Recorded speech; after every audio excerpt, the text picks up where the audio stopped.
ஹல்லேலூயா. கர்த்தருடைய நாமம் பரிசுத்தப்படுவதாக. கர்த்தர் என்னையும் இந்த இடத்துல சாட்சியாய் வைத்ததுக்கு ஆண்டவருக்கு கோடான கோடி நன்றி செலுத்துகிறேன். நான் கிரேஸ் டிவியில் எனக்கு ஊழியத்துக்கு வாய்ப்பளித்த நம்ம பாஸ்டர் ரெவரண்ட் அவர் சந்திரமோகன் அவருக்கு நான் பெரிதுமாக கடமைப்பட்டிருக்கிறேன். நான் ஊழியம் செஞ்சிட்டு இருந்தோம், எனக்கு தெரியும் உங்களுக்கு, ஜெனிஃபர் என் பேர். ஊழியம் செஞ்சிட்ருக்கிறேன். கிரேஸ் டிவிலையும் நான் ஊழியம் செஞ்சு ஒரு வாய்ப்பு கிடச்சிது. பல இடத்துங்களை நான் ஊழியம் செஞ்சுட்டு எனக்கு ரொம்ப நாளாக மேரேஜ் டிலே ஆனதுனால என்னால் ஊழியத்துக்கு போக முடியல. எனக்கு ஊழியத்தில் ஒரு பெரிய பிரேக் ஆனதுனால நானே மனசு உடைஞ்சு இனிமேல் ஊழியம் செய்ய மாட்டேன் அப்படின்னு சொல்லி அதை பிரேக் பண்ணி நானே எனக்கு ஊழியம் வேணாப்பா அப்படின்னு சொல்லிவிட்டு நான் உலகப்பூர்வமாக ஒர்க் பண்ண ஆரம்பிச்சிட்டேன்.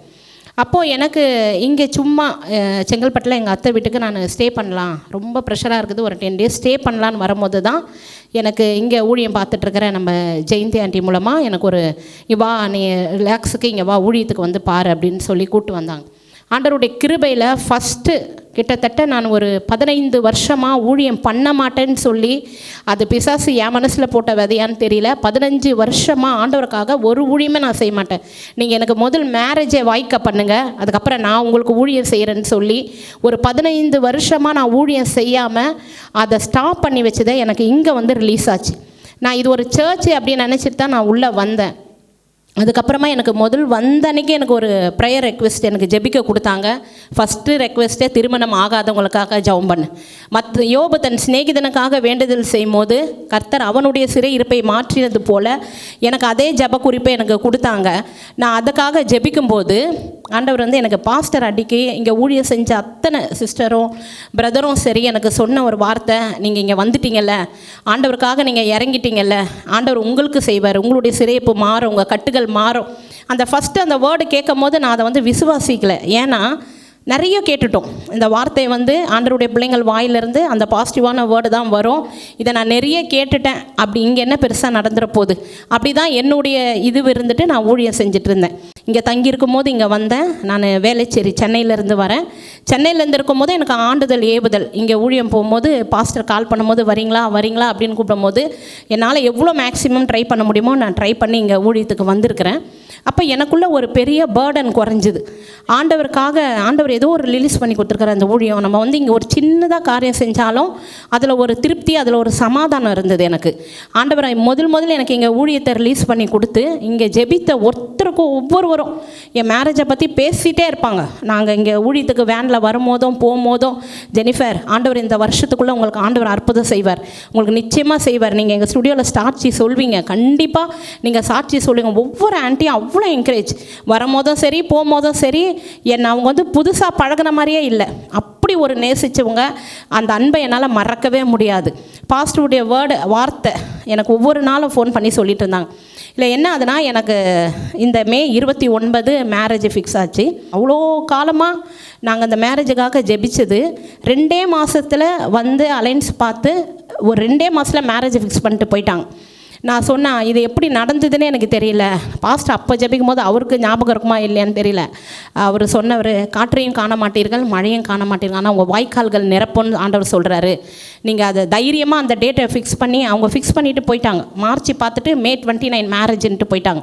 இந்த 2 மாதத்துக்குள்ளே மணிக்கு எங்கே போகிறது பாஸ்டர், பணம் எப்படி இப்போ குறைந்தபட்சம் நம்ம ஒரு கல்யாணம் பண்ணோன்னா 15 லட்சம் குறைஞ்சது தேவை பாஸ்டர், இது அவ்வளோ பெரிய அமௌண்ட்டு. நாங்கள் ஒரு லேண்டு சேல் பண்ணணுன்ட்டு தான் நான் இங்கே நிறைய வாட்டி ப்ரேயர் ரெக்வெஸ்ட் வச்சு ஒரு லேண்டு சேல் பண்ணால் தான் எனக்கு அதுலேருந்து கிடச்சி நான் மேரேஜ் பண்ணணும். ஆனால் மேரேஜ் ஃபிக்ஸ் ஆகிடுச்சு, பணம் கிடைக்கல. நான் பாஸ்டருக்கு சொல்லும்போது, ஆண்டவர் எப்படியும் செய்வாருங்க, ஒரு கீழ்காற்றை அனுப்புவார், நீங்கள் பயப்படாதீங்க, விசுவாசிங்க சிஸ்டர், அது சொன்ன டேட்டில் அந்த திருமணத்தை ஆண்டவர் வாய்க்க பண்ணுவார். ஒவ்வொரு நாளும் நான் ப்ரேயர் பண்ணும்போது எனக்கு அந்த ஒரு வார்த்தை அவர் கொடுத்துட்டே இருந்தார். அப்போது எனக்கு திடீர் மே 1 வரைக்கும் என் கையில் பணம் கிடையாது, ₹1 கிடையாது, இருக்கிற ஜுவல்ஸ் தான் கொஞ்சம் தான் இருக்குது. அவங்க எதுவும் டவுரி கேட்கல, எதுவுமே பண்ணல, உங்கள் இஷ்டம்னு சொல்லிட்டாங்க. குயிக்காக அந்த மேக்குள்ளே முடியணுன்றதுனால அவங்க ஃபிக்ஸ் பண்ணிட்டாங்க. நான் ஆண்டவர்கிட்ட சொன்னேன், அப்பா இது எங்கேருந்து வரும்னு எனக்கு தெரியாது, ஆனால் இது நீங்கள் கொடுத்தீங்க, நான் ஜெபிக்கிற அநேக ஊழியக்காரங்களும் எனக்கு வார்த்தை கொடுத்துருக்குறாங்க. மே 2 இன்விடேஷனும் கொண்டு கையில் கொடுத்துட்டாங்க. நாங்கள் டிஸ்ட்ரிபியூட் பண்ணி ஆகணும், இன்விடேஷன் வச்சாகணும், ஆனால் பணம் கையில் கிடையாது. ஆண்டவர் எப்படி நடத்துவாருன்னு கூட கிடையாது. ஆனால் எனக்கு விசுவாசம், நீங்கள் நடத்துகிறதா இருந்தால் நீங்கள் இதை நிச்சயமாக செஞ்சு முடிப்பீங்கப்பா அப்படின்னு சொல்லி நான் ஜெபம் பண்ணிகிட்டே இருக்கும் போது ஒரு 4 நாளுக்குள்ளே எங்கள் எங்கள் பிரதரே வந்து எனக்கு அந்த 10 lakhs கொடுத்தாரு. சரி நம்ம எங்கேயும் கடன் வாங்க வேணாம், நம்ம அக்காவுடைய திருமணத்தை இதை முடிச்சிடலாமா, அப்புறம் மீதி பார்த்துக்கலாம். ஏன்னா நாங்கள் ஆகஸ்ட் கேட்டிருந்தோம், கம்மிங் ஆகஸ்ட்டு தான் நாங்கள் மேரேஜ் வேணும், எங்களுக்கு டைம் வேணும்னு கேட்டால் அவங்க அதை ஒத்துக்கவே இல்லை. அவங்க பாஸ்டர் கொடுத்துட்டாங்க, அதை நாங்கள் வச்சே ஆகணும்னு சொல்லிட்டாங்க.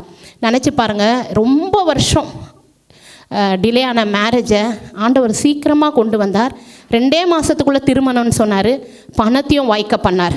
கர்த்தரை நம்பினவங்களை ஒரு நாளும் ஆண்டவர் வெட்கப்பட்டே விட்டதில்லை. ஒவ்வொரு ஊழியக்காரங்களுடைய வாயிலேருந்து வருகிற வார்த்தை நிஜமாக அது வந்து ஏற்ற நேரத்தில் அது பொன் தட்டில் வைக்கப்பட்ட பொறுப்பாத்திரத்துக்கு அது சமமாக இருக்கிறதுன்றதை நான் என் வாழ்க்கையில் பார்த்தேன். அநேகர்களுக்கு நான் ஜெபம் பண்ணியிருக்கிறேன். ஆண்டவர் உடனே அவங்களுக்கு எத்தனோ ஃப்ரெண்ட்ஸை நான் பார்த்துருக்கிறேன். நாளைக்கு திருமணம் வச்சுட்டு இன்றைக்கி நைட்டு கண்ணீரோடு விதைச்சி அழுதுட்டுருக்குறாங்க.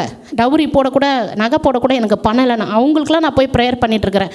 ப்ரேயர் பண்ணியிருக்கிற சூழ்நிலை உண்டு. ஆனால் என்னை ஆண்டவர் அப்படி விடவே இல்லை. நம்ம ஆண்டவருக்காக ஒரு கலசம் தண்ணீர் கொடுத்தா கூட அதனுடைய பலனை நீ பார்ப்பாயின்னு சொல்லியிருக்கிறாங்க. நான் இங்கே வந்து செஞ்சது ஒரு சின்ன ஊழியம் தான், ஒரு ஜபம். அதை ஒன்று ரொம்ப பாரமாகவும் ஒரு ஃபாஸ்டிங் இருந்தும் பண்ணுறோம். அதை நாங்கள் லேஸில் பண்ணல. ஆண்டவரே, இன்றைக்கி நாங்கள் யாருக்கு ஜெபம் பண்ணுறோமோ என்னுடைய இது அதுதான். அது பாஸ்டிங் இருந்து யாருக்கு இன்றைக்கி எனக்கு என்ன ஜப குறிப்பு வருதோ அது அவங்களுக்கு நிறைவேறணும்ப்பா, அதை செய்யணும் ஆண்டவரேன்னு சொல்லிவிட்டு நாங்கள் உண்மையாக அர்ப்பணிப்போடு இங்கே ஜெபிக்கிற ஒவ்வொரு ஜபத்துக்கும் அவங்களுக்கும் ஆண்டவர் பலன் கொடுத்துருக்கிறாரு.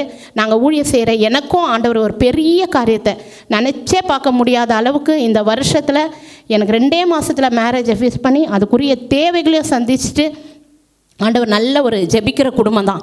நான் கேட்டது ஒன்று தான், அப்பா பெரிய வீடோ வசதியோ இல்லை, தேவனுக்கு பயந்த மனுஷன் போதும், தேவர் குடும்பம் ஆண்டவரை தெரிஞ்சு கொண்ட ஒரு குடும்பம் போதும் ஆண்டவரே. ஏன்னா நான் ஊழியம் செஞ்சுட்டு தான் அதுக்கு எனக்கு ஃப்ரீயாக வாய்ப்பு கொடுக்கணும், ஊழியத்துக்கு போகிறதுக்கு எனக்கு வாய்ப்பு கொடுக்கணும்.